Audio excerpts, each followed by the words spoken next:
Elisabeth Assayag, Emmanuel Dutheil. La France bouge toujours en direct de la Chambre de commerce et d'industrie de Vendée depuis La Roche-sur-Yon. On parle tourisme local aujourd'hui avec notre grand témoin du jour, Nicolas Devilliers, le président du Puy du Fou, qui nous dit qu'entre soulagement et enthousiasme, on pense et plutôt... euphorie. Et euphorie, oui. On penche plutôt vers l'euphorie justement pour cet été, puisque les réservations sont bonnes. Et c'est ce qu'on a entendu justement depuis le début de cette émission avec tous nos acteurs. Parce que oui, il y a du monde et ça c'est rassurant. Et la saison touristique s'annonce bonne et sûrement qu'il y a un retour à l'aune de cette crise vers un tourisme plus local, peut-être plus authentique. Et on va continuer de parler de tout cela. Et justement, si nous sommes à La Roche-sur-Yon aujourd'hui, c'est parce que la Chambre de commerce et d'industrie de Vendée s'y connaît, elle aussi, en développement d'entreprises de la région. Elles agissent pour le tourisme. C'est votre cas, Anthony Valentini. Bonjour. Bonjour. Vous êtes le directeur général de la Chambre de commerce et d'industrie de Vendée. Alors merci d'abord de nous accueillir chez vous, ici. Nous sommes à La Roche-sur-Yon. On vient de découvrir des acteurs locaux qui font vivre le tourisme local, la région, mais aussi le département. On a avec l'exemple de Chat d'Hôtel.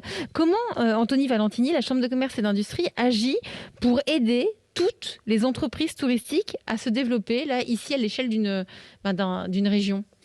On a eu des exemples extrêmement inspirants à travers vos invités sur ce qui fonde un peu l'ADN du territoire et du tourisme sur le département. Il contribue très fortement à cet accueil de 5 millions de touristes par an sur le territoire vendéen. Juste pour vous rappeler que ça représente quand même 2,1 milliards d'euros de dépenses directes et indirectes pour soutenir l'économie, ce qui représente à peu près 15% du PIB de notre département. Donc c'est un secteur stratégique et la Chambre de commerce ne peut que s'en préoccuper matin, midi et soir. Très concrètement, comment elle s'en préoccupe ? Ce qu'on fait très concrètement, c'est qu'on a une action d'accompagnement individuel des entreprises pour les aider, quelle que soit leur taille, à relever les enjeux de leur transformation digitale, de leur performance environnementale. Et un sujet majeur en ce moment, c'est celui du recrutement.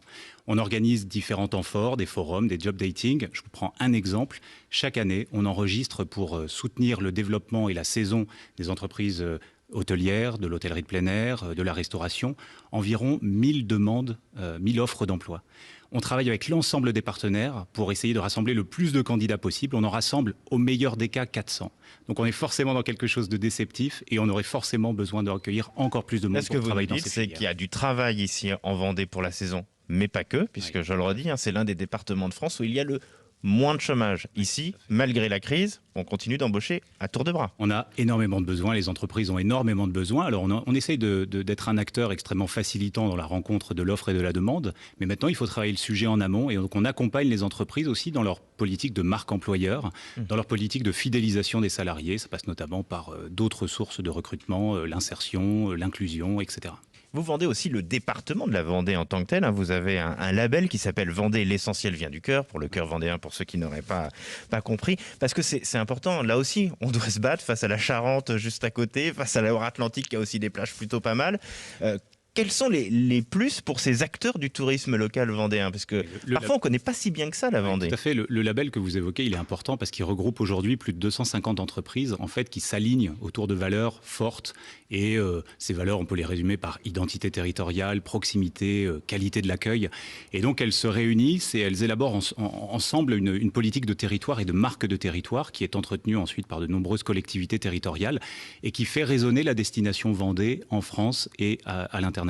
Mais c'est vrai qu'on se bat face à tout le monde. Moi, j'ai été étonné sur l'antenne d'Europe 1. Par exemple, l'autre jour, il y avait une pub pour la Tranche-sur-Mer, qui est une station balnéaire très sympathique, pas très loin d'ici. Je me suis dit, mais si chacun se bat dans son coin pour essayer d'avoir un peu de touristes, on va pas y arriver. Non, parce que vous avez la bataille des mots, la bataille des slogans, la bataille des images. Mais en réalité, les gens aujourd'hui, ils cherchent une expérience client authentique, sincère. C'est un point extrêmement important sur lequel vous allez peut-être avoir des questions.